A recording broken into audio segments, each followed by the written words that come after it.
Halo semuanya, terima kasih telah mengklik video ini dan selamat menonton. Gimana kabarnya hari ini? Semoga kabarnya masih baik-baik saja. Diberikan kesehatan, dilancarkan rezekinya, dan dimudahkan segala urusan-urusannya. Oke, pada video kali ini, Mimin akan membahas sebuah alur cerita manhwa baru yang berjudul Zombie dan Pemburunya. Atau judul aslinya, Zombie X Slasher. Manhwa ini bergenre action, drama, horror, seinen, dan juga supernatural yang ditulis oleh seorang komikus yang bernama Narak. Manhwa ini dirilis pada tahun 2023 ini. Ceritanya menceritakan tentang seorang pria tunawisma yang ingin membeli rumah baru dan bertemu kembali dengan keluarganya di tengah wabah zombie. Nah, gimanakah perjuangan pria ini untuk mencapai cita-citanya? Maka dari itu, silakan tonton video ini sampai habis. Oh ya, sebelum masuk ke dalam alur ceritanya, terlebih dahulu silakan sediakan cemilan ataupun minuman di dekat kalian. Dan kalau semuanya sudah santuy sempurna, yuk langsung saja kita masuk ke dalam alur ceritanya. Dan seperti biasa, intro.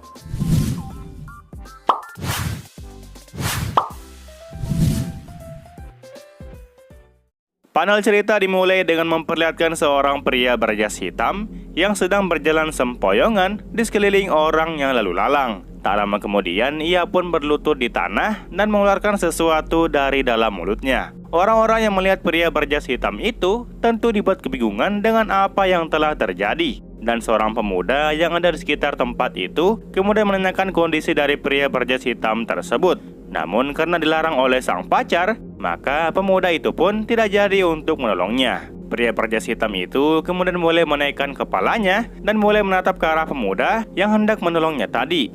Wajahnya kini nampak sangat mengerikan. Ternyata pria berjas hitam itu telah sepenuhnya berubah menjadi zombie. Melihat pemuda yang ada di hadapannya, membuat zombie itu seketika mengamuk dan menyerang pemuda tersebut.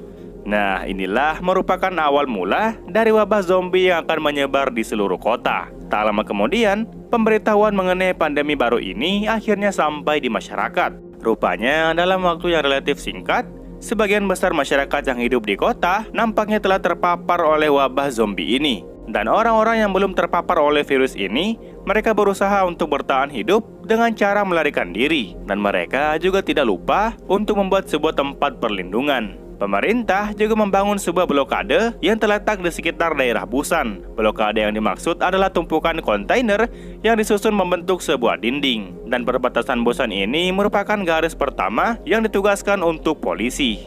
Nah, mengamati keadaan dunia yang seperti ini membuat kita kepikiran apa yang menjadi masalah sebenarnya yang mereka hadapi saat ini. Apakah itu terkait dengan 30 juta zombie yang mendekati blokade? Ataukah para manusia yang telah meninggalkan rasa kemanusiaan mereka? Atau bahkan pemerintah yang bodoh karena menganggap rakyatnya sebagai beban? Ternyata bukan itu masalah utamanya. Masalah utamanya nanti Mimin jelaskan di akhir penjelasan. Nah, di luar blokade saat ini nampak zombie yang semakin bertambah. Oke, kita berpindah ke desa pengungsi yang terletak di Hyundai. Tempat itu merupakan tempat tinggal sementara bagi para pengungsi yang ada di Busan. Di sana nampak kekacauan telah terjadi. Mereka saling menyerang satu sama lain untuk berebut barang berharga. Mereka bahkan rela meninggalkan rasa kemanusiaannya demi bertahan hidup di camp itu. Untung saja, kekacauan itu kini telah berhasil dihentikan berkat pasukan Reuters yang datang. Pasukan Reuters berteriak kalau mereka lah yang akan mengambil alih untuk camp saat ini. Setelah itu, komandan mereka pun memerintahkan bawahannya untuk meringkus semua orang yang berani menindas yang lain. Intinya, pada malam itu, kekacauan pun berhasil dihentikan. Di lain sisi, kita berpindah ke sebuah gedung pencakar langit yang di dalamnya terdapat orang kaya yang sedang berpesta. Pemerintahan di Korea Selatan sepertinya menganggap rakyat hanya sebagai beban saja. Buktinya, saat ini mereka masih bisa bersantai sambil minum-minum. Nah, kita kembali ke masalah utamanya. Yang menjadi masalah utama saat ini adalah harga rumah yang telah melambung naik. Akibat meningkatnya jumlah pengungsi di kota, membuat harga rumah atau apartemen sekarang naik 100 kali lipat. Harga itu tentu lebih tinggi daripada harga yang sebelumnya. Mereka yang kaya bahkan rela membayar mahal demi mempunyai tempat tinggal yang aman dan nyaman. Selain itu, Jeonse atau jaminan uang pun ikut naik 47 kali lipat. Dan untuk Wolse atau sewa bulanan, rupanya juga ikut meningkat sebanyak 30 kali lipat. Yang alhasil, bagi mereka yang tidak mempunyai rumah, mereka mau tidak mau harus tinggal di luar blokade. yang tentu dipenuhi oleh para zombie. Dan bagi mereka yang tinggal di dalam blokade, ternyata mereka juga ikut menderita dan kelaparan di dalam sana. Yang intinya, mau di luar maupun di dalam blokade, keduanya sama-sama hidup layaknya di neraka. Dan karakter utama dari manhwa kita kali ini adalah seorang pria berumur 23 tahun yang bekerja sebagai pekerja harian. Pria ini bernama Kim Chul-so. Chul-so nampak sedang menghangatkan diri di sekitar perapian, dan di sekelilingnya terdapat banyak orang yang tidur dan duduk layaknya seorang gelandangan. Mereka yang ada di tempat ini, seperti yang sudah kita ketahui, mereka semua tidak mempunyai tempat tinggal. Dan Chul-so termasuk kategori tunawisma yang berusaha bertahan hidup di tempat ini. Chul-so yang sedang menghangatkan diri hanya bisa melihat sebuah kertas harga yang tertempel di sebuah bangunan tepat di sebelah kirinya. Yang tentu harga bangunan itu nampak sangat mahal. Harganya sekitaran 39,5 miliar won hanya untuk satu rumah saja. Dan itu membuat Chul-so tidak tenang. Dia selalu memperhitungkan pendapatan dan pengeluaran yang ia keluarkan sehari-hari. Dia bahkan sampai rela bekerja dari pagi sampai larut malam demi mendapatkan uang yang cukup untuk membeli rumah itu. Dia kepikiran jika saja ia tidur selama 2 jam 30 menit sehari, maka ia bakal dipastikan akan mendapatkan gaji sebesar 4,5 juta won. Dia berencana untuk menabung 4,5 jutanya dan masih memikirkan untuk mengumpulkan 39,5 miliar wonnya. Dia yang hidup tanpa mengeluarkan sepeser uang pun pasti akan sangat sulit, dan mengumpulkan uang sebanyak itu pastinya akan memakan banyak waktu. Nah, jika ia perhitungkan dengan umurnya saat ini, maka dibutuhkan waktu sekitar 731 tahun agar uangnya bisa cukup untuk membeli tempat tinggal itu. Setelah memikirkan hal itu, Chul-so pun kembali menatap ke arah perapian.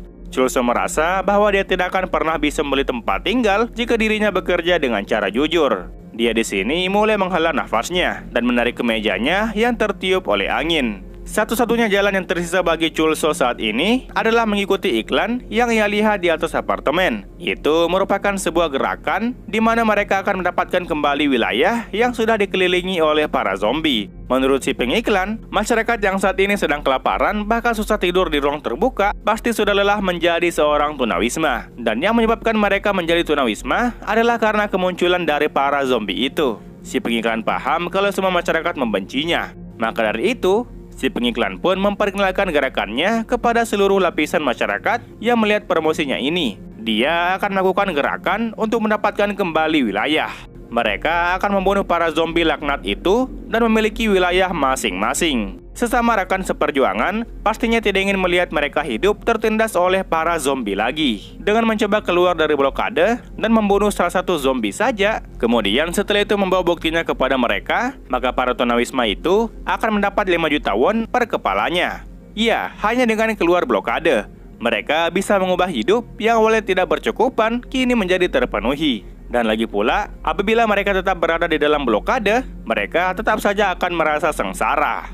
Nah, berkat penayangan iklan tersebut, akhirnya banyak tunawisma yang memutuskan untuk ikut gerakan mendapatkan kembali wilayah itu. Dan Chul-so kini termasuk dalam barisan yang telah mendaftar. Staf administrasi kemudian meminta pembayaran tiket kereta dan juga pengembalian hak milik Chul-so. Dan Chul-so pun memberikan berkasnya kepada petugas administrasi tersebut.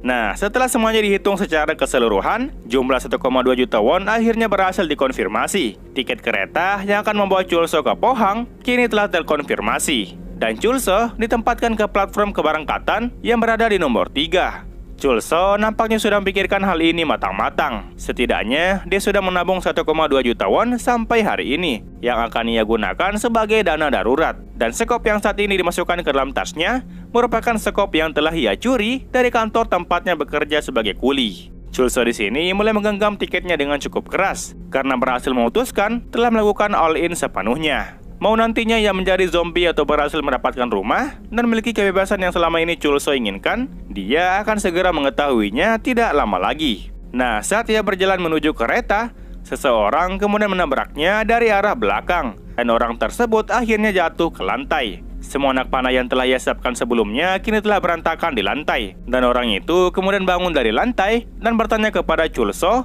kalau apakah dia itu manusia atau bukan. Tubuhnya nampak sangat keras layaknya sebuah truk. Melihat anak panah yang berantakan di lantai seperti itu, tentu membuat orang lain tertarik untuk mengambilnya. Si empunya tentu melarang orang lain untuk mengambil barang miliknya. Tetapi orang yang mengambil anak panah itu malah berpura-pura tidak melihat si empunya. Dan karena saat ini dia sedang dalam perjalanan untuk membunuh zombie, maka ia pun bersyukur karena mendapatkan satu senjata yang cukup bagus untuknya. Diabaikan seperti itu oleh si pencuri, membuat si empunya menjadi marah dan meminta balik terhadap barangnya yang telah dicuri. Tanpa barang itu, dia tidak tahu lagi harus menggunakan apa untuk membunuh para zombie itu.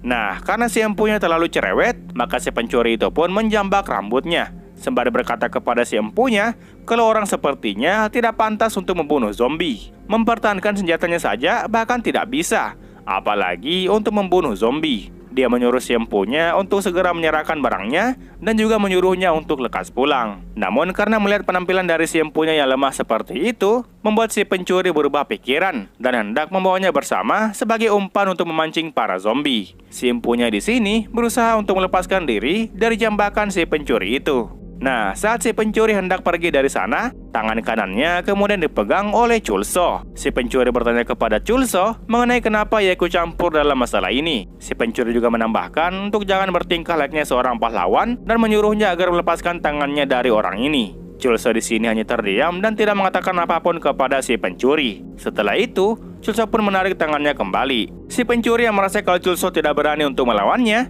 kemudian mengejek Chulso dengan memanggilnya dengan sebutan bajingan. Namun ternyata, bukannya mengurungkan niatnya untuk menolong si empunya, Chulso ternyata memilih untuk menarik tangannya dan menggenggam kepala si pencuri. Setelah itu, Chulso pun langsung melemparnya ke tiang. Chulso beralasan kalau dia tidak bisa fokus untuk membunuh para zombie jika orang-orang seperti dia masih berkeliaran di luar blokade. Bukannya mengincar zombie, tetapi malah mengincar rekan sendiri. Dan Chulso menyuruh si pencuri untuk segera pergi dari sini. Si empunya sesaat tidak mengatakan apapun. Dan setelah Chulso pergi untuk mengambil barang yang telah dicuri, dia pun menundukkan kepalanya sembari mengucapkan terima kasih. Chulso di sini tidak menerima ucapan terima kasih darinya. Dia juga sempat kepikiran bahwa lebih baik mempunyai satu senjata jarak jauh selain sekop yang telah ia bawa. Nah, karena Chulso sebelumnya tidak bisa membelinya dikarenakan harganya sangat mahal, tetapi kali ini dia rupanya cukup beruntung. Si empunya nampak tidak memahami maksud dari Chulso. Chulso kemudian menatap ke arah si pencuri yang lain, karena pencuri baru ini nampak telah memegang semua anak panahnya. Yang akibatnya, Chulso pun menghajar balik pencuri baru tersebut. Mendengar keributan yang terjadi di belakang, membuat salah satu anggota tentara bertanya kepada anggota Rioters yang lain. Namun karena dirasa masalah itu tidak terlalu penting, maka tentara yang lain pun meminta kepada rekannya untuk jangan membuang-buang energi dan pergi memarahi mereka. Lagi pula, mereka saat ini sudah hendak pergi keluar blokade. Tentara ini menjelaskan bahwa mereka itu merupakan orang-orang yang paling miskin yang hidup di wilayah Busan ini, dan mereka hanya berusaha bertahan hidup satu sama lain. Maka dari itu, dia meminta kepada rekannya untuk jangan terlalu keras kepada mereka.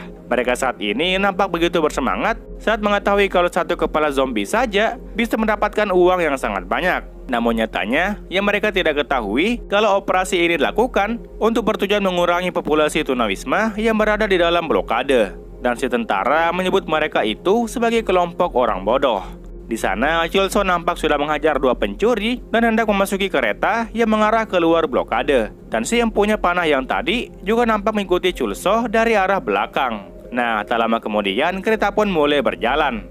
Oke, singkatnya, mereka kini telah tiba di Pohang Station yang terletak di luar blokade. Pintu kereta perlahan terbuka dan memperlihatkan para tunawisma yang sedang siap memegang senjata masing-masing. Setelah itu, sebagian besar dari mereka pun akhirnya keluar dari kereta dan memandangi stasiun yang nampak sangat sepi. Mereka cukup merasa aneh saat mengetahui kalau ini merupakan stasiun Pohang. Dan ditambah lagi, sejauh mata memandang, mereka sama sekali tidak melihat adanya eksistensi zombie dimanapun. Selain itu, para pasukan tentara pun nampaknya tidak ada di sekitar lokasi stasiun. Mereka bingung mengenai apa yang harus mereka lakukan selanjutnya.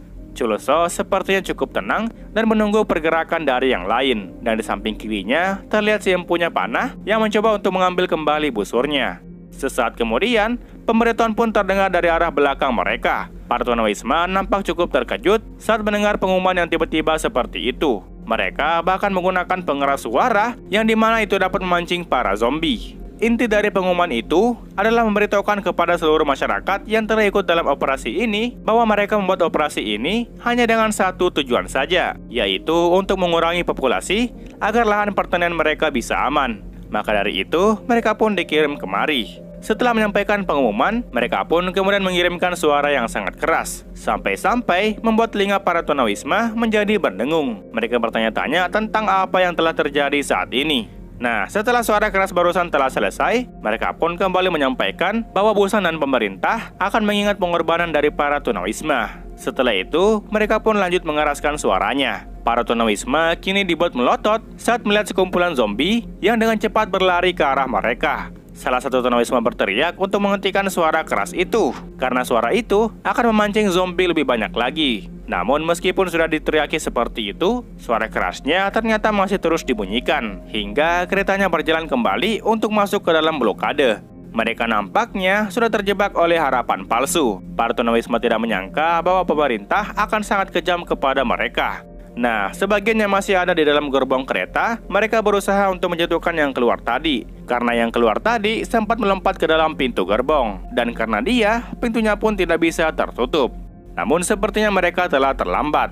Sesaat kemudian, zombie pun berhasil masuk dan hendak menyerang mereka yang ada di dalam gerbong itu. Nah, lantas, bagaimanakah nasib dari Chulso dan si wanita pemilik busur? Mereka berdua saat ini rupanya masih ada di dalam gerbong, sembari melihat rekannya yang diterkam oleh para zombie. Chulso kemudian meminjamkan busur yang nyatanya bukan punya dia kepada si wanita pemilik busur. Chulso bilang kalau dia meminjamkan busur itu kepadanya dengan uang sewa berupa 10 kepala dari para zombie itu. Si wanita pemilik busur bertanya kalau apakah Chulso ingin keluar untuk bertarung, ataukah Chulso menyuruhnya untuk bertarung demi dia. Chulso kemudian mengatakan kalau di luar sana terdapat 7.900 zombie. Si wanita pemilik busur tentu tidak paham dengan ucapan dari Chulso. Chulso kemudian mulai mengambil salah satu dari skopnya dan memilih untuk keluar gerbong untuk membunuh mereka semua. Cairan zombie nampak terciprat di mana-mana, dan itu membuat zombie yang lain tertarik untuk menghampiri Chulso. Chulso dengan gagah berani berdiri di atas para zombie yang telah ia habisi dan mengatakan dengan lantang kalau ada sekitar 7.900 zombie yang akan ia tangkap pada hari ini. Para zombie dengan cepat mulai berdatangan, mau dari atas gerbong maupun dari dalamnya. Dan Chulso dengan berani mengayunkan skopnya untuk memenggal kepala dari para zombie yang datang. Chulso terus-menerus mengayunkan skopnya demi mendapatkan hidup yang lebih baik. Tidak peduli sesakit apa tangannya nanti, dia terus saja mengayunkan skopnya ke arah kiri dan ke arah kanan. Itu bertujuan untuk menghabisi mereka semua. Namun tak lama kemudian, salah satu zombie pun akhirnya lolos dari pandangan Chulso. Dan zombie itu berhasil menabrak Chulso dan membuatnya terpojok. Chulso seketika dibuat tidak berdaya setelah ia dihempaskan ke gerbong besi yang ada di belakangnya. Di atas gerbong terlihat si wanita pemilik busur yang menatap Chulso dengan tatapan yang serius. Di lain sisi, kesadaran Chulso yang perlahan hampir menghilang. Akhirnya ia pun kembali tersadar. Dia kemudian kembali melihat sekopnya dan mengambil kembali sekop tersebut. Dia berusaha kembali berdiri dengan menggunakan sekop sebagai tumpuannya. Di hadapan Chulso saat ini sudah terdiri banyak zombie yang bisa menyerang Chulso kapan saja. Chulso mulai menendang zombie yang berjalan di bagian depan dan kembali mengamuk sekuat tenaga. Tebasan demi tebasan kembali dilancarkan oleh Chulso. Dia sudah tidak peduli kalau tubuhnya sudah sangat lelah. Nah, setelah berhasil menyerang dan menebas semua zombie yang datang, mayat mereka pun kini tergeletak di mana-mana. Dan si wanita pemilik busur nampak melompat ke tanah. Setelah itu, ia pun menongak ke atas dan melihat ke arah Chulso yang saat ini sedang duduk di atas tumpukan para mayat zombie. Di sana ia nampak ngos-ngosan dan tubuhnya dipenuhi oleh cairan kotor dari zombie. Si wanita pemilik busur kemudian hendak menghampiri Chulso sembari menanyakan kondisinya. Chulso di sini nampak tidak mementingkan kondisinya. Dia menyuruh si wanita pemilik busur untuk tetap diam dan mulai menghitung berapa zombie yang telah ia bunuh hari ini. Chulso harus secepatnya pergi dari sini dan mengambil uang yang pemerintah janjikan kepadanya. Si wanita pemilik busur kembali bertanya kepada Chulso mengenai mengapa Chulso rela pergi sejauh ini hanya demi mendapatkan uang. Apakah Chulso tidak takut akan kematian? Chulso menjawab bahwa dia melakukan semua ini demi mendapatkan rumah sendiri. Si wanita pemilik busur nampak tidak paham maksud dari ucapan Chulso. Chulso melanjutkan kalau dia ingin membeli sebuah rumah yang di depannya terdapat sebuah pekarangan. Itu pun jika memungkinkan. Intinya situasinya kini sudah tenang dan Fajar pun akhirnya mulai menyingsing. Nah, di lain sisi, ternyata tindakan epik dari Chulso itu terekam oleh CCTV yang ada di dekat tempat mereka. Dan itu tersambung langsung kepada tim khusus yang mengadakan gerakan mendapatkan kembali wilayah itu. Dan yang melihat rekaman saat ini adalah tim ketiga dari Kementerian Pertanahan, Infrastruktur, dan Transportasi. Seorang pria mengenakan jas hitam nampak cukup terkejut dan menanyakan kepada asistennya perihal berapa banyak zombie yang telah ditangkap oleh orang itu. Stafnya menjawab kalau apabila dihitung 1:1, maka dapat dipastikan kalau orang itu telah menangkap sekitar 8.000 zombie. Rupanya karakter utama dari manhwa ini telah berhasil mencapai mimpinya di chapter 1. Oke, kita berpindah ke distrik keempat yang terletak di perbatasan Busan, yang merupakan blokade distrik Gijang. Di sana nampak banyak mayat para zombie yang telah berserakan di pagar kawat pertahanan. Setelah itu, kita pun diperlihatkan pada dua orang tentara, yang satu sedang tertidur dan yang satunya lagi sedang mengintai. Tentara pengintai kemudian memanggil rekan yang sedang tertidur itu, yang diketahui merupakan Korporal Kim, untuk segera bangun dari tidurnya. Karena saat ini, dia melihat ada kehadiran zombie yang datang mendekati blokade. Korporal kemudian terbangun dan menanyakan ada apa kepada rekannya. Rekannya menjawab kalau sepertinya ada keberadaan para zombie di arah jam 12 saat ini. Korporal kembali bertanya, kalau apakah yang muncul itu hanya satu zombie doang. Namun rekannya menjawab kalau yang muncul di sana sepertinya ada 2 zombie. Karena tidak ada kejelasan dari rekannya itu, membuat sang korporal memukul helmnya karena tidak bisa melapor dengan benar. Mungkin saja itu hanyalah 2 manusia biasa yang sedang jalan-jalan. Dan hanya demi 2 orang itu, rekannya ini bahkan sampai berteriak dan membangunkannya dari tidurnya. Nah, karena rekannya itu tidak dapat membedakan apa yang dia lihat, maka sang korporal pun mengambil teropong itu dan melihatnya sendiri. Dan benar saja, di sana terdapat 2 orang manusia biasa yang sedang menyeret sebuah tas yang berisikan mayat para zombie. Sang korporal dibuat kebingungan mengenai apa yang orang itu lakukan, sampai-sampai tubuhnya dilumuri cairan merah sebanyak itu. Korporal kemudian berteriak kepada rekannya untuk segera memanggil pimpinan peleton dan meminta izin kepadanya untuk menembakkan peluru. Tetapi sebelum dia menyuruh rekannya untuk pergi melapor, sang korporal memintanya untuk menunggu terlebih dahulu. Sang korporal sangat bingung tentang apa yang dilakukan oleh kedua orang itu. Ternyata mereka merupakan wanita pemilik busur dan juga Chulso yang sedang menggandeng 3 tas sekaligus. Wanita pemilik busur nampak berteriak sembari berkata kepada 2 tentara itu kalau mereka bukanlah zombie. Maka dari itu, para tentara pun dimintai untuk jangan menembak ke arah mereka.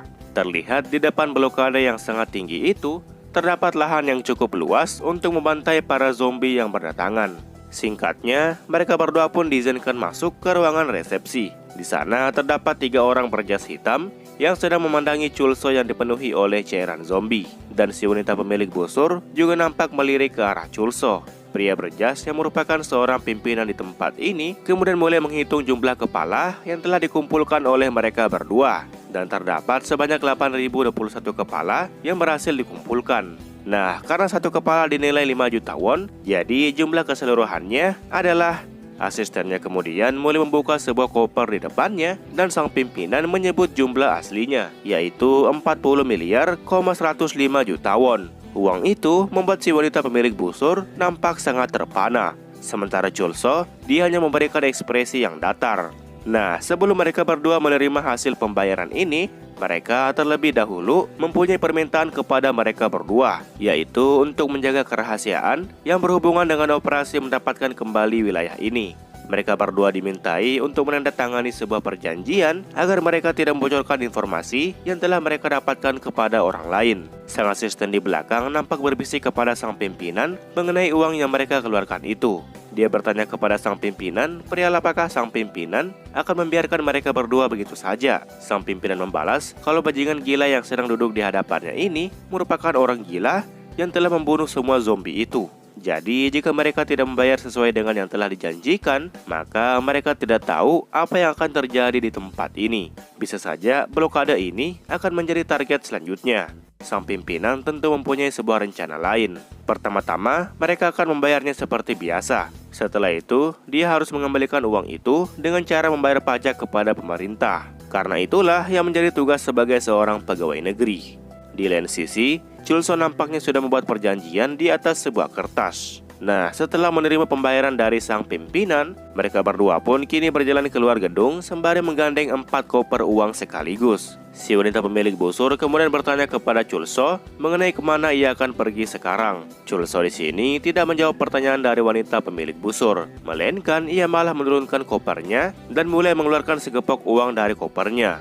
Chulso memberikan uang senilai 30 juta won kepada si wanita pemilik busur. Itu sebagai hasil kerja kerasnya. Tetapi itu tidak termasuk biaya sewa crossbow yang telah ia sewakan. Dan uang ini adalah total dari semua hal itu. Wanita pemilik busur tentu tidak paham dengan tindakan Chulso yang tiba-tiba. Chulso kemudian mulai memberitahu wanita pemilik busur tersebut untuk jangan mengikutinya dari sekarang. Dan setelah berkata seperti itu, Chulso pun akhirnya pergi dari hadapan wanita pemilik busur. Wanita pemilik busur sesaat tidak mengatakan apapun. Namun sebelum Chulso pergi cukup jauh, wanita pemilik busur kemudian menyuruh Chulso untuk memberikannya sebuah kabar apabila dia sudah berhasil mencari dan bahkan membeli sebuah rumah. Wanita pemilik busur berjanji bahwa dia akan memberikan hadiah untuk rumah barunya itu.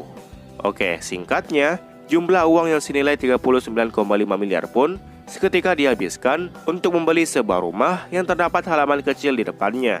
Rumah ini telah dibeli di dekat Seosan, tepatnya di kota Busan. Chulso nampak pergi ke rumah barunya bersama dengan sang pemilik sebelumnya. Dan Chulso dipersilakan untuk masuk dan mengecek rumah baru tersebut. Chulso kemudian mulai menarik gagang pintu pagarnya dan mulai masuk di halaman rumah barunya.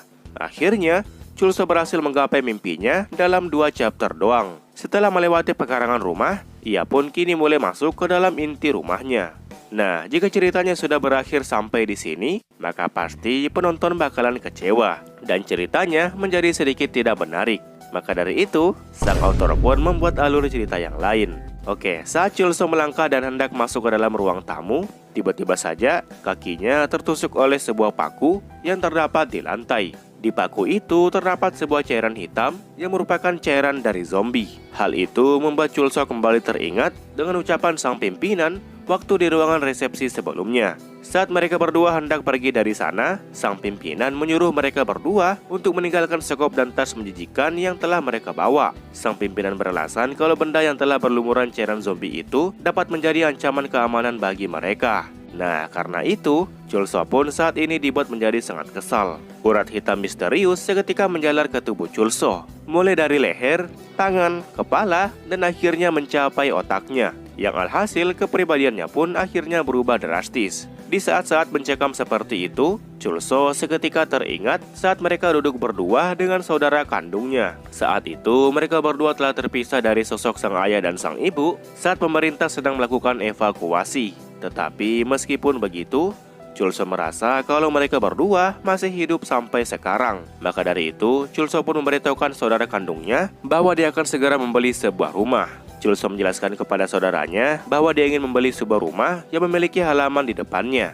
Dia berencana untuk menaruh papan nama keluarga mereka tepat di atas halaman rumah tersebut. Dan dengan itu, Chulso pun berharap agar sang ibu dan sang ayah bisa menemukan keberadaan mereka berdua. Setelah mengalami flashback itu, di luar rumah seketika didatangi oleh sang pimpinan yang sebelumnya memberikan uang kepada Chulso. Dia datang sembari membawa sebuah toa di tangan kirinya. Di luar rumah bukan hanya sang pimpinan saja yang datang untuk menghampiri Chulso, tetapi juga didatangi oleh pasukan polisi yang menggunakan perlengkapan lengkap dengan tameng. Sang pimpinan kemudian berteriak ke arah rumah barunya Chulso dan mulai memberitahunya kalau saat ini dia telah terinfeksi virus zombie. Sang pimpinan nampak sangat senang dengan kejadian ini. Sang asisten yang mendengar provokasi dari sang pimpinan itu mulai merasa kalau pimpinan kayaknya terlalu kejam. Dia bertanya kepada pimpinan mengenai apa yang akan ia lakukan apabila Chulso malah menjadi gila dan mulai menyerang mereka. Apalagi memberikan sebuah provokasi saat ia baru saja membeli rumah barunya.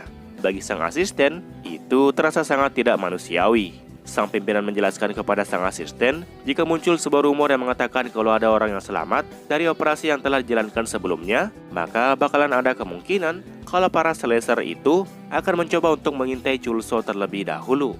Dan ditambah lagi, apa yang bisa Chulso lakukan apabila dia sudah terinfeksi dan menjadi gila? Itu dikarenakan di depan rumahnya saat ini telah dikerumuni oleh polisi dengan pertahanan yang cukup lengkap. Dan menurut pasal 1 ayat 3 Undang-Undang tentang pencegahan zombie, bahwa saat ini mereka harus menyingkirkan orang yang telah terinfeksi, yaitu Kim Chulso sendiri. Bukan hanya itu, sesuai dengan pasal 3 ayat 7, disebutkan bahwa properti dari orang yang telah terinfeksi itu harus dan wajib untuk disita. Namun pada saat para polisi telah masuki pekarangan rumah dari Chulso kemudian keluar dari rumahnya sembari ngos-ngosan, dan di lengan kirinya sudah tersebar urat hitam dari virus zombie yang telah terpapar di tubuhnya. Melihat kondisi Chulso saat ini, membuat sang pimpinan menjadi sangat senang. Ternyata infeksinya berjalan dengan sangat baik, dan sang asisten juga nampak terkejut dibuatnya. Chulso sebelumnya sudah sangat kesal dengan kemunculan para zombie, apalagi timbulnya kemiskinan, dan saat ini adalah intervensi dari pemerintah. Semua hal itu telah merebut segala hal yang Chulso punya. Mendengar ucapan dari Chulso itu, membuat sang pimpinan mengoceh karena tidak paham dengan ucapan dari zombie yang satu ini.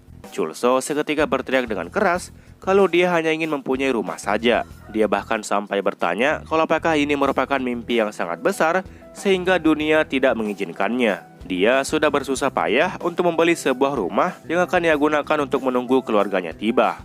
Chulso di sini mulai berlari keluar rumah dan menghampiri pasukan polisi.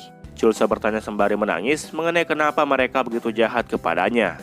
Oke, di lain sisi, kita berpindah ke sebuah kota yang bernama Aqua City yang berada di distrik Hyundai. Di sebuah apartemen itu terdapat sebuah ruangan di mana wanita pemilik busur sebelumnya nampak sedang mandi. Sesaat kemudian seseorang pun mengetuk pintunya sembari memberikan laporan bahwa seorang klien yang telah membuat janji dengan dia pada pukul 5.30 kini telah tiba di ruangannya. Wanita pemilik busur tersebut rupanya merupakan seorang CEO. Wanita pemilik busur tersebut kemudian meminta kepada sang asisten untuk menunggu sebentar lagi. Dia akan segera keluar untuk menemui klien tersebut. Sang asisten paham dengan permintaan dari nona CEO. Nah, di ruang tamunya saat ini terdapat sang asisten beserta klien yang sedang menunggu nona CEO kelar mandi. Klien nampak menunggu dengan sangat sabar. Nah, sesaat kemudian pintu kamar mandi pun akhirnya terbuka dan asap bak mandinya mulai ikut keluar dari sana. Suara langkah kaki kini sudah terdengar keluar dari kamar mandi, dan itu membuat klien menatap ke arah nona CEO. Nona CEO kini mulai menaiki tangga dan meminta maaf kepada si klien karena telah membuatnya menunggu terlalu lama. Ternyata dia merupakan CEO dari perusahaan selaser yang dikenal dengan nama Choi Enjang. Untuk lebih mudah, kita sebut saja sebagai Nona Jang. Nona Jang kemudian bertanya kepada sang asisten mengenai siapa klien yang sedang duduk itu. Sang asisten melaporkan bahwa dia ini bernama Mr. Jang Myung Ho. Klien tersebut nampak terpana setelah melihat tubuh cantik dan mulus milik Nona Jang. Nona Jang kemudian mulai duduk di sofa dan menanyakan alasan Mr. Jang datang kemari. Si klien menjelaskan bahwa dia sempat mendengar kalau ada perusahaan yang bisa mengambil barang dari daerah zombie. Mendengar itu, membuat Nona Jang nampak sangat senang. Dia mengatakan bahwa si klien telah datang ke tempat yang tepat. Choi Anjang adalah perusahaan khusus untuk menangani apapun yang terkait dengan zombie.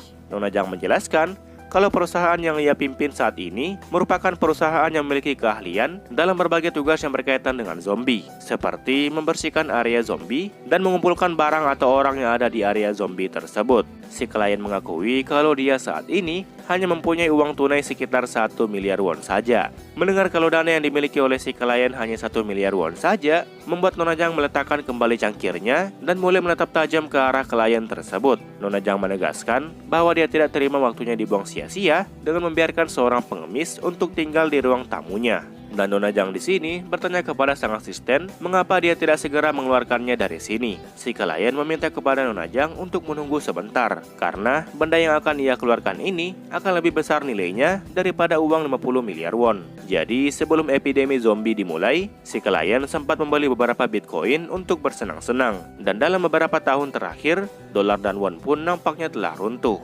Sementara itu, bitcoin sekarang telah meningkat dengan lipatan ribuan kali lipat. Maka dari itu, sang asisten pun dimintai untuk segera dibawakan hard drive yang berisi koin-koin itu. Si klien berencana untuk mentransfer sebagian hasil penjualannya kepada Nona Jang. Mendengar penjelasan dari si klien, membuat Nona Jang kembali bahagia. Namun sebelum si klien mentransfer uangnya, dia terlebih dahulu komplain kepada Nona Jang kalau biaya menyewa selaser ternyata lumayan mahal. Dia bertanya kepada Nona Jang kalau apakah ada jasa selaser yang harganya sedikit lebih murah. Mendengar kalau si klien menginginkan selaser yang lebih murah, membuat Nona Jang teringat dengan seorang pendatang baru yang membuatnya tertarik. Dan Nona Jang akan mencoba untuk bertanya kepada orang itu. Si klien nampak cukup terkejut saat mendengar ada seorang pendatang baru.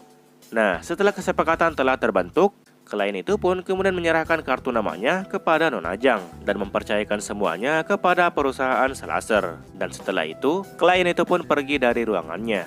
Nah, sang asisten yang sempat mendengar Nona Jang berkata ada seorang pendatang baru mulai menanyakan lebih lanjut mengenai orang itu. Dia bertanya kepada Nona Jang kalau apakah dia belakangan ini telah mengintai operasi mendapatkan kembali wilayah yang kemarin. Nona Jang menjelaskan kalau kurang tepat apabila disebut sebagai pengintai. Nona Jang nampaknya tidak ingin memberitahu sang asisten mengenai orang itu. Maka dari itu, ia pun meminta izin kepada sang asisten untuk pergi sekarang juga. Sang asisten di sini dimintai oleh Nona Jang untuk menyiapkan perlengkapan keluar rumahnya. Sementara Nona Jang, dia akan pergi ganti baju. Nona Jang juga bertanya kepada sang asisten mengenai seorang pengawal yang bernama Ha Sang-so. Nona Jang yakin kalau pengawal itu tidak memiliki permintaan di hari ini. Maka dari itu, sang asisten juga diminta untuk memanggil dia kemari. Sang asisten paham dengan permintaan dari Nona Jang.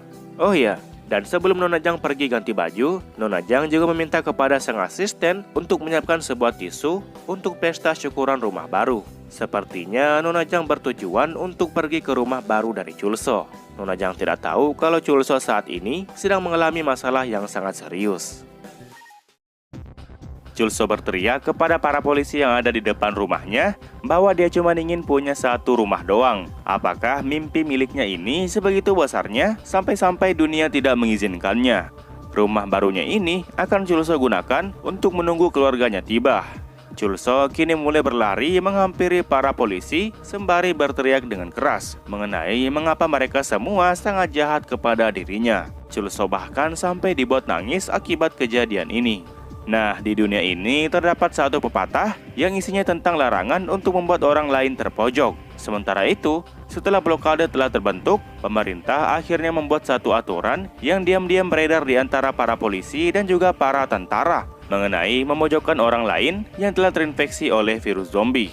Seekor tikus pun pasti akan melawan apabila dirinya terpojok. Manusia tidak bisa memprediksi ataupun mengetahui tentang apa yang akan terjadi ke depannya. Dan diketahui bahwa para polisi dan tentara sudah melewati aturan tersebut. Oke, kita kembali kepada Chulso. Chulso saat ini masih berlari ke arah para polisi dengan kondisi emosi yang sangat tidak stabil. Chulso berhasil menangkap polisi yang ada di hadapannya sampai polisi itu pun ambruk ke tanah. Semua orang yang melihat kejadian itu nampak tidak mengatakan apapun. Kepala mereka kini dipenuhi dengan keringat dingin. Sesaat kemudian, polisi yang terjatuh itu pun mulai berteriak kepada Chulso dan memukulnya dengan menggunakan tongkat polisi. Pukulan itu membuat Chulso kembali tersadar dan ia pun menyadari bahwa dirinya rupanya telah terinfeksi. Namun meskipun begitu, Chulso kembali menahan polisi yang ada di hadapannya dan mulai menggigit bagian lehernya. Polisi tersebut tentu saja langsung berteriak kesakitan. Teriakan itu terdengar sangat melengking sampai-sampai membuat anggota polisi yang lain tidak mampu berkata apa-apa. Tetapi karena tindakan berani dari Chulso barusan, akhirnya membuat anggota polisi yang lain seketika menjadi geram dan mulai mengeroyok Chulso dengan memberikan tendangan kepadanya. Itu bertujuan agar Chulso melepaskan rekan yang telah ia gigit itu. Sementara itu, polisi yang berada di bawah Chulso nampak berkali-kali memohon kepada rekannya yang lain untuk secepatnya melepaskan genggaman Chulso darinya. Salah satu rekan polisi nampak telah berusaha untuk menarik Chulso menjauh, yang alhasil sesaat kemudian Chulso pun melepaskan gigitannya dan memberikan bekas luka yang parah di leher polisi tersebut. Rekan yang berhasil menarik Chulso itu langsung melempar tubuh Chulso ke depan pintu rumah barunya. Dan polisi yang sudah terkena gigitan dari Chulso hanya bisa merintih kesakitan sembari memegang luka bekas gigitan dari Chulso. Rasa sakit itu membuat polisi tersebut sampai tidak tahan, sampai-sampai kedua matanya kini mengarah ke atas. Asisten pimpinan akhirnya membenarkan dugaannya beberapa saat yang lalu. Dia sudah menduga kalau Chulso pasti akan menginfeksi orang lain. Sang pimpinan di sebelahnya langsung memerintahkan kepada para polisi untuk menembak kepala Chulso apabila Chulso kembali menggigit seseorang. Sang pimpinan mengakui kalau sekarang masih sangat sulit untuk menghadapi Chulso karena Chulso saat ini masih mempunyai kesadaran. Namun meskipun begitu, Chulso masih mempunyai waktu 3 menit agar virusnya berhasil menyebar ke seluruh bagian tubuhnya. Maka dari itu, para polisi pun diperintahkan oleh sang pimpinan untuk segera menusuk tubuhnya sampai Chulso kehilangan akal sehatnya. Para polisi tentu tidak langsung menjalankan perintah dari sang pimpinan. Nah, karena perintahnya tidak diindahkan, sang pimpinan pun kembali memberitahu mereka kalau mereka itu berjumlah puluhan orang. Jadi untuk apa merasa takut apabila menghadapi satu orang doang? Mereka hanya harus menyerang Chulso yang sedang terbaring di halaman rumahnya. Dan bukankah mereka sebelumnya ingin mendapatkan uang yang sangat banyak? Meski para polisi tersebut diiming-imingi dengan uang yang banyak, para polisi tentu masih berpikir dua kali untuk maju menghadapi Chulso. Mereka di dalam hati tentu ingin mendapatkan uang. Tetapi kalau lawan mereka adalah Chulso, maka hal itu pasti akan sangat sulit. Tak lama kemudian, Chulso pun kembali bangun dari tanah dalam keadaan tubuhnya yang masih terlentang. Para polisi seketika langsung siap siaga. Chulso yang bangun kemudian mulai memberitahu mereka semua bahwa mereka tidak akan bisa untuk mengambil uang milik Chulso. Selain itu, mereka juga tidak akan bisa mengeluarkan Chulso dari halaman rumahnya ini, karena halaman rumah ini telah sepenuhnya menjadi hak milik dari Chulso. Sang pimpinan kembali tidak berkutik setelah melihat tampilan Chulso yang semakin mengerikan. Mulutnya bahkan sampai mengeluarkan asap, seakan-akan Chulso telah berubah menjadi Titan Eren. Satu orang ini sebentar lagi telah sepenuhnya berubah menjadi zombie. Tapi masalahnya, satu orang ini merupakan orang yang sangat kuat, yang telah berhasil membunuh 8.000 zombie sekaligus. Yang akibatnya tidak membutuhkan waktu yang lama, semua polisi yang berarmor lengkap itu pun seketika dibuat terbaring di tanah dan dipenuhi oleh luka-luka yang sangat parah. Sang pimpinan nampak sangat terkejut dengan apa yang telah terjadi. Sementara Chulso, dia hanya duduk terdiam di tengah halaman rumahnya. Nah, anggota polisi yang telah terinfeksi mulai memakan rekannya yang lain. Mereka bergerak ke sana kemari sembari menggerogoti tubuh rekannya sendiri. Halaman rumah dari Chulso kini dipenuhi oleh mayat polisi yang dipenuhi oleh luka yang sangat parah. Di hadapan sang pimpinan bahkan terdapat satu zombie yang sedang memakan tubuh dari sang asisten. Sang asisten memohon kepada sang pimpinan untuk diberikan keselamatan. Dia yang awalnya memohon sambil menangis, kemudian mulai menarik nafasnya dan mengeluarkan darah hitam dari dalam mulutnya. Sang pimpinan yang melihat kejadian mengerikan ini tentu saja dibuat terheran-heran. Bagaimana mungkin hanya demi satu orang saja situasinya malah menjadi kacau seperti ini. Sesaat kemudian, seorang pemuda berambut oranye pun kemudian datang dan berdiri di atas mobil sang pimpinan. Dia terpana karena kejadiannya nampak cukup ramai. Kedatangan dari pemuda itu tentu membuat sang pimpinan yang ada di bawah nampak terkejut sekaligus kebingungan. Dia kemudian mulai melihat ke arahnya, sembari bertanya mengenai siapa identitas pemuda pirang ini. Pemuda pirang tersebut nampak membawa sebuah koper panjang kali lebar yang tidak tahu isinya apaan. Sesaat kemudian, pemuda itu pun mulai membuka kunci kopernya dari atas sampai ke bawah. Dan dari dalam koper itu, kemudian keluar sebuah senjata yang menyerupai alat pemotong rumput yang biasa kita lihat di jalanan. Pemuda ini diketahui berasal dari perusahaan Choi Enjing Slasher, yang dimana dia menduduki kelas B, yang bernama Ha Sang-so. Senjata yang dia bawa itu disebut sebagai Weeding Machine yang telah membantai zombie sebanyak 77.890 zombie. Melihat tampilan dari senjatanya, seketika membuat sang pimpinan teringat kalau pemuda itu merupakan seorang slasher. Dia dipekerjakan oleh Kementerian Pertanahan, Infrastruktur dan Transportasi. Sang pimpinan mencoba untuk bersikap tenang. Setelah itu, ia pun memberitahu pemuda tersebut kalau dirinya adalah Kim Moon-sik, yang merupakan ketua dari tim 3. Yang artinya mereka berasal dari kementerian yang sama. Jadi Moon-sik meminta kepada Sang-so untuk menyelamatkan dia dari situasi ini. Namun ternyata Sang-so nampak tidak memperdulikan permintaan tolong dari Moon-sik. Dia terlebih dahulu bertanya kepada Nona CEO mengenai apa yang akan dilakukan kepada dia. Nona CEO kemudian ikut melompat ke atas mobil dan ikutan terpana melihat apa yang telah terjadi. Mereka berdua saat ini kini menatap ke arah Moon-sik dengan tatapan yang tajam. Ditetap seperti itu oleh mereka berdua tentu membuat Moon-sik semakin kebingungan. Nona CEO kemudian menyebut Moon-sik sebagai zombie yang bisa berbicara. Disebut sebagai zombie yang bisa berbicara tentu membuat Moon-sik menanyakan apa maksudnya. Namun sesaat kemudian, Sang-so yang sebelahnya pun kini mulai menyeringai dan memahami perkataan dari Nona CEO. Dia kemudian mulai menyalakan Weeding Machine-nya dan mengarahkan ujungnya kepada Moon-sik. Moon-sik seketika itu juga langsung dibuat ketakutan karena dia akan diserang oleh Sang-so. Moon-sik mulai mengancam Sang-so kalau dirinya bukanlah orang sembarangan. Jadi Sang-so sebaiknya mematikan senjatanya. Namun hanya dalam sekejap mata doang, Sang-so dengan cepat memisahkan kepala Moon-sik dari badannya yang masih berada di sisi mobil. Kepalanya kini terlempar ke halaman rumah milik Chulso.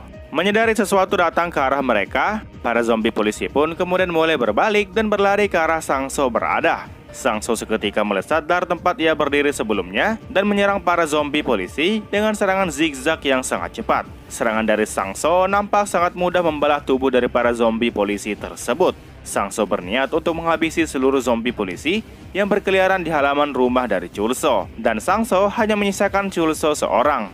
Singkatnya, semua zombie pun kini berhasil dibantai oleh Sangso. Sangso nampak menghela nafasnya sembari bersyukur karena semuanya kini sudah selesai.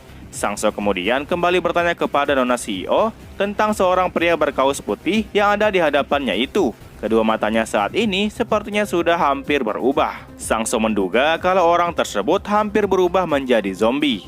Sangso bertanya kalau apakah dia boleh menganggap hal ini sebagai kegagalan dan memilih untuk membunuhnya di sini. Namun Nona CEO menyuruh Sangso untuk menunggu sebentar. Nona CEO nampak menatap ke arah Chulso dengan tatapan yang serius. Dirinya mengakui kalau sebelumnya dia memang sengaja mengesampingkan zombifikasi ini. Itu bertujuan untuk menghabisi yang lain terlebih dahulu. Nona CEO juga mengakui kalau Chulso memiliki tekad yang kuat. Jika saja Chulso kedepannya berhasil menjadi seorang slasher, maka Nona CEO bisa menjualnya dengan harga yang tinggi. Hal itu tentu sangat menggiurkan bagi Nona CEO pribadi. Nona CEO kemudian memberitahu Sangso kalau pria ini merupakan miliknya. Jadi, jika Sangso berani menyentuhnya sedikit saja, maka Nona CEO akan memotong gaji dari Sangso. Mendengar ancaman potongan gaji dari Nona CEO, membuat Sangso pun kembali menarik senjatanya karena tidak ingin gajinya dipotong. Sementara itu, Nona CEO kemudian mulai jongkok dan melihat ekspresi Chulso yang seperti orang mati. Chulso sudah kehilangan banyak harapan. Nona CEO kemudian mulai memanggil Chulso dengan sebutan Mister dan bertanya kalau apakah Chulso masih bisa mendengarnya. Chulso kemudian mulai melihat ke arah Nona CEO dengan pandangan yang masih buram. Nona CEO kemudian bertanya kalau apakah Chulso masih ingin hidup. Chulso seketika memuntahkan darah dari mulutnya setelah Nona CEO berkata seperti itu. Nona CEO kembali bertanya kalau apakah Chulso saat ini masih ingin hidup atau tidak. Jika iya, maka Chulso harus menjawabnya. Chulso di sini mulai memberikan jawaban meskipun nada bicaranya sangat lambat. Chulso tidak paham dengan maksud dari Nona CEO berkata seperti itu, karena dirinya sebentar lagi akan menjadi zombie. Chulso meminta kepada Nona CEO untuk melihat keadaan Chulso dengan jelas. Chulso jelas-jelas sudah tidak memiliki kesempatan untuk hidup. Mendengar jawaban menyedihkan dari Chulso itu, membuat Nona CEO memberitahunya bahwa ada layanan khusus untuk menangani zombie, dan mereka menyebutnya dengan sebutan slasher. Seperti Sangso yang sudah datang jauh-jauh untuk sampai ke sini, dan juga seperti dirinya, yang merupakan orang yang selamat dari operasi pertama pemerintah. Pekerjaan ini adalah pekerjaan terpilih, dan hanya untuk orang-orang yang terpilih pula. Mereka merupakan orang-orang yang luar biasa, karena telah menangkap para zombie di antara yang selamat dari operasi mendapatkan kembali wilayah. Nona CEO kembali menambahkan kalau pekerjaan ini mempunyai penghasilan yang cukup tinggi. Dan jika Chulso menerima permintaan dari perusahaan seperti panglima perang, politisi dan juga sebagainya yang bertujuan untuk mengambil alih wilayah di luar blokade, maka Chulso pun akan menerima gaji bonus. Chulso di sini kembali membalas ucapan Nona CEO kalau apakah dia tidak mendengarkan ucapan Chulso sebelumnya. Chulso saat ini akan segera menjadi zombie. Karena masih keras kepala, Nona CEO pun kemudian mulai merogoh sakunya dan mengeluarkan sebuah suntikan, yang dimana itu merupakan sebuah antidote. Nona CEO kembali bertanya kepada Chulso kalau memang Chulso serius ingin bertahan hidup, maka dia akan memberikan obat penawar ini. Tetapi sebagai gantinya, Chulso harus membayar biaya antidote ini dengan menjadi seorang slasher. Nona CEO kembali menegaskan kepada Chulso bahwa meskipun dunia yang mereka tinggali ini bagaikan neraka dan mengharuskan Chulso untuk menjadi seekor anjing, Chulso harus berusaha untuk tetap bertahan hidup. Setelah berkata seperti itu, Nona CEO kini terdiam sesaat dan kembali bertanya kalau apakah Chulso beneran ingin melanjutkan hidupnya. Chulso yang ingin membalas ucapan dari Nona CEO lagi-lagi terhalang karena ia tiba-tiba kembali memuntahkan darah berwarna hitam. Nah, karena dramanya masih belum kelar-kelar, Sangso pun akhirnya dibuat frustasi. Dia kemudian mengambil antidote dari tangan Nona CEO, kemudian memberitahunya kalau mana ada orang ingin mati di dunia ini. Sangso hanya tinggal menyuntikkan antidote itu doang. Nah, setelah Chulso disuntik, secara perlahan ia pun mulai kehilangan kesadaran, dan akhirnya Chulso pun pingsan di tanah. Tindakan dari Sangso barusan membuat Nona CEO berhutang budi kepadanya. Setelah berkata seperti itu, Nona CEO pun kemudian mengambil tangan dari Chulso dan mengambil sidik jarinya sebagai bukti perjanjian. Sangso tidak menyangka kalau Nona CEO bakalan sekejam itu di saat situasi ini. Nona CEO membalas kalau antidote yang baru saja digunakan oleh Sangso barusan seharga 500 miliar won per suntikan. Dan berdasarkan ucapan dari Sangso sebelumnya, yang mengatakan bahwa orang lebih penting daripada uang. Tidak peduli seberapa banyak orang di luar sana, pasti tidak masuk akal untuk melakukan tindakan ini. Nona CEO berbicara tentang uang senilai 500 miliar won itu. Sang So hanya bisa mengalah dan mengakui kalau semua orang juga tergila-gila dengan uang. Dan lagi pula, seorang pria yang sedang pingsan di hadapannya itu merupakan seorang bajingan yang cukup menyedihkan. Namun meskipun begitu, itu masih lebih baik daripada ia mati secara percuma. Oke, kita kemudian berpindah ke beberapa waktu setelah kejadian itu. Chul So yang awalnya masih pingsan akhirnya kini mulai tersadar. Dan setelah ia membuka kedua matanya, Chul So seketika langsung terbangun dalam keadaan yang panik. Setelah itu, seorang pria tua yang saat ini sedang menyetir sebuah mobil kemudian mulai bertanya kepada Chul So kalau apakah dia sudah bangun. Chul So tidak langsung membalas pertanyaan dari supir tersebut. Dengan kondisi kepala yang masih sakit, Chul So pun balik bertanya kepada sang supir mengenai siapa dan di mana dirinya saat ini.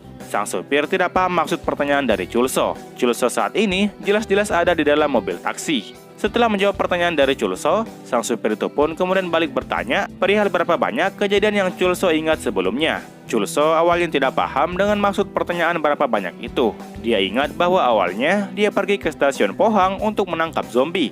Dan setelah itu, ia pun bertarung dengan zombie di luar blokade. Dan akhirnya, ia pun dapat membeli sebuah rumah.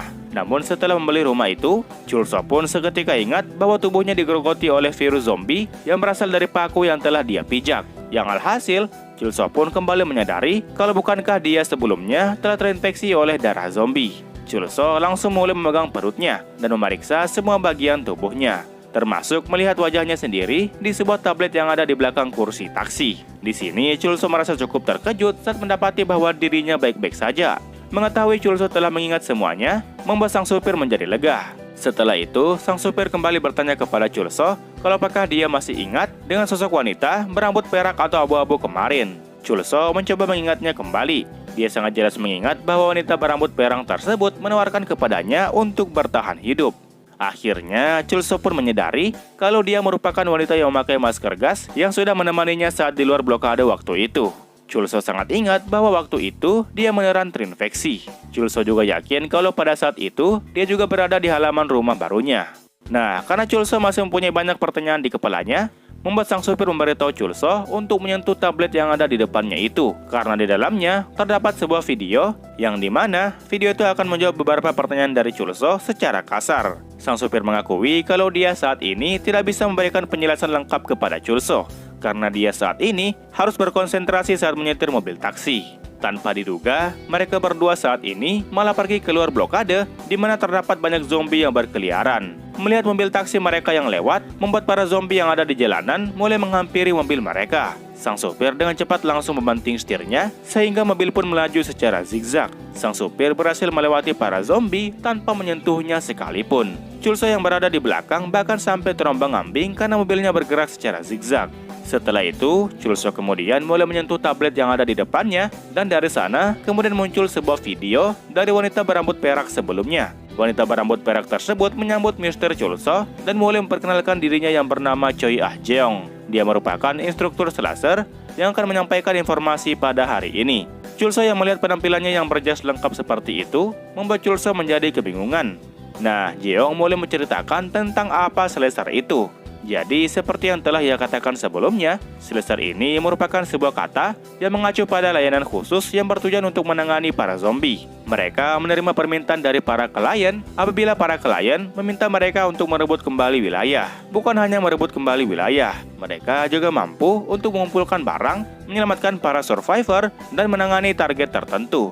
Dan selain itu, masih banyak hal lagi yang bisa mereka lakukan. Nah lantas, mengapa mereka harus menggunakan sebuah jasa untuk memperebutkan kembali wilayah atau bahkan menyelamatkan para survivor ketika ada tentara dan juga pemerintah? Jeong menjawab kalau itu karena pemerintah mempunyai persediaan yang kurang. Selain itu, pemerintah juga tidak mempunyai keinginan untuk merebut wilayah dari para zombie. Jadi, selama awal epidemi zombie dimulai, pemerintah sudah kehilangan banyak persediaannya. Pabrik amunisi bahkan mulai kehabisan amunisi dan juga bubuk misiu mereka. Meskipun mereka sendiri memiliki peralatan untuk membuatnya kembali. Nah, untuk sekarang, persediaan yang mereka miliki saat ini terkadang tidak cukup untuk memusnahkan para zombie dengan tujuan untuk melindungi blokade. Dan itulah mengapa pemerintah pun memutuskan untuk menggunakan jasa slasher daripada para tentara. Nah, untuk seseorang yang telah menangani zombie dengan sangat baik, dia akan dipekerjakan sebagai seorang slasher. Dan untuk Chulso saat ini, yang notabene masih menjadi murid atau rookie, juga sekarang telah berada di bagian industri ini. Chulso yang mendengar penjelasan dari Jeong tentu dibuat bertanya-tanya mengenai mengapa dirinya harus ikut untuk bergabung dengan mereka. Chulso merasa bahwa wanita berambut perak tersebut semaunya berkata apapun yang ia mau. Jeong sudah tahu kalau Chulso nanti bakalan menolak untuk melakukannya. Chulso pasti mana sudi untuk melakukan sesuatu yang tidak ingin Chulso lakukan. Chulso terkejut saat mendengar Jeong berkata seperti itu. Jeong kemudian kembali melanjutkan bahwa Mr. Chulso saat ini telah mempunyai hutang yang besar kepada mereka. Mendengar Jeong menyinggung soal hutang, Chulso semakin dibuat kebingungan. Seingat dia tidak pernah membuat janji sekalipun atau berhutang kepada mereka. Jeong kemudian mulai memukul papan tulis yang ada di belakangnya sambil berkata bahwa Chulso seharusnya tidak berkata omong kosong seperti itu karena sang mister telah menggunakan sebuah antidote ketika dia sudah hampir berubah menjadi zombie. Antidote itu dibuat oleh perusahaan farmasi yang kemudian terbukti efektif. Harga pasaran dari antidote itu seharga 500 miliar won. Bahkan jika Chulso mendapat 23% dari bunga pinjaman bank saat ini, yang sudah berjalan selama setahun, bahkan masih tersisa sekitar 115 miliar won. Itu berlaku sampai Chulso membayarnya kembali dengan bunganya. Dengan kata lain, Mr. Chulso saat ini telah menjadi seorang slasher sekaligus budak eksklusif dari Nona Jeong. Bukankah Chulso sendiri telah mengatakan bahwa dia ingin hidup? Maka kalau begitu, Chulso pun diperintah oleh Jeong untuk segera bekerja sebagai budaknya. Setelah menyampaikan hal tersebut, videonya pun akhirnya berakhir. Chulso nampak tidak mengatakan apapun setelah mendengar semua informasi dari video tersebut. Sang supir kemudian kembali bertanya kepada Chulso, yang saat ini dia panggil sebagai junior, kalau apakah dia sudah melihat videonya sampai akhir. Dia bertanya kalau apakah Chulso sudah mengerti situasinya saat ini. Ternyata, supir taksi ini merupakan salah satu pimpinan dari perusahaan Choi Enjeng dan mempunyai peran sebagai slasher kelas D. Dia dikenal sebagai Mr. Choi. Dia juga saat ini bisa disebut sebagai supir pribadi dari Nona Jeong. Nah, jumlah zombie yang telah ia bunuh sampai saat ini telah berjumlah 1.712 zombie. Chulso membalas kalau dia tidak paham dengan apa yang Jeong katakan. Dirinya hanya ingin keluar dari mobil taksi ini. Maka dari itu, Mr. Choi pun diminta oleh Chulso untuk menghentikan mobilnya. Mr. Choi hanya tertawa mendengar permintaan dari Chulso itu. Mr. Choi kemudian menerima permintaannya dan akan segera menepi di sekitar sini. Chulso juga dimintai oleh Mr. Choi untuk segera melihat keluar jendela. Chulso bingung tentang apa yang akan disampaikan oleh Mr. Choi. Nah, setelah mereka menepi di jalan yang sepi, Mr. Choi pun kembali menjelaskan kepada Chulso kalau misinya saat ini adalah melewati jalan di depannya itu untuk menuju ke pusat kota Gyeongju. Di sana, Chulso disuruh untuk mengambil sebuah harddisk. Setelah itu, Mr. Choi pun memberikan dua benda yang Chulso butuhkan selama menjalankan misi ini, yaitu sebuah senjata untuk menyerang dan sebuah HT untuk berkomunikasi. Nah, meskipun Mr. Choi tidak ikut dengan Chulso dalam menjalankan misinya, dirinya akan tetap bersiaga di sekitar tempat ini. Jadi, Chulso dimintai untuk menghubunginya kembali apabila Chulso sudah selesai dengan misinya. Chulso juga disuruh untuk jangan memikirkan hal yang lain. Dia hanya harus fokus untuk mencari sebuah rumah dengan halaman depan yang dipenuhi oleh para zombie. Itu pun jika Chulso ingin kembali pulang ke Busan. Chulso di sini harus melakukan yang terbaik. Yang dimaksud dengan kalimat yang terbaik adalah membunuh para zombie. Chulso tentu tidak mempunyai pilihan lain selain menjalankan misi yang telah ditugaskan kepadanya. Nah, setelah Chulso mengenakan baju lengkap beserta senjata yang telah diberikan, sang supir pun kemudian pergi dari tempat itu. Di hadapan Chulso saat ini telah terlihat para zombie yang sudah siap menyerang Chulso kapanpun. Chulso nampak sangat kesal dengan apa yang telah terjadi. Sang tokoh utama kita yang bernama Kim Chulso awalnya merangkak masuk ke dalam blokade karena dia membenci para zombie. Tetapi karena Chulso sendiri lebih membenci kemiskinan, jadi ia pun memutuskan untuk pergi keluar blokade kembali. Dan sekarang dia malah diusir dari blokade untuk membayar hutang antidote sebelumnya. Hal ini merupakan situasi yang sangat konyol. Jeong dengan sangat mudah menyebut dirinya sebagai seorang budak. Chulso mulai mengambil HT miliknya dan memperhatikannya dengan seksama. Chulso bingung perihal apa yang akan dilakukan saat ini. Dunia selalu memaksa yang lemah untuk membuat sebuah pilihan. Oke, sekarang kita berpindah ke pimpinan Choi Enjeng saat ini. Jeong nampak sedang berkomunikasi dengan Mr. Choi. Jeong meminta kepada Mr. Choi untuk pergi duluan saja. Mr. Choi melaporkan bahwa dirinya sudah mengantar orang yang telah dititipkan oleh Nona sebelumnya. Meskipun orang itu terlihat cukup marah, tetapi dia lumayan cepat menilai situasi di sekitarnya. Mr. Choi yakin kalau orang tersebut akan menyelesaikan pekerjaannya dengan sangat baik. Jeong berterima kasih akan hal itu. Jeong akan membayar biaya perjalanan dia dengan menggunakan cek setelah ini. Dan sang supir diminta oleh Jeong untuk mengambil gambar dari Chul So dengan menggunakan sebuah drone. Sang supir menerima permintaan dari Nona Jeong. Mendengar mereka berdua membahas tentang seleser pemula itu, membuat sang asisten bertanya kepada Nona Jeong kalau apakah si rookie tersebut mampu untuk melakukan tugas seperti yang telah mereka harapkan. Rookie itu bahkan sama sekali belum dijinakkan, tetapi Nona Jeong malah memilih untuk langsung memberinya sebuah misi. Jeong membalas kalau dia sangat yakin bahwa rookie itu akan melakukan misinya dengan sangat baik. Itu karena dari bau badannya saja sudah seperti bau anjing alami. Ditambah lagi, rookie tersebut sudah tidak mempunyai pilihan lain.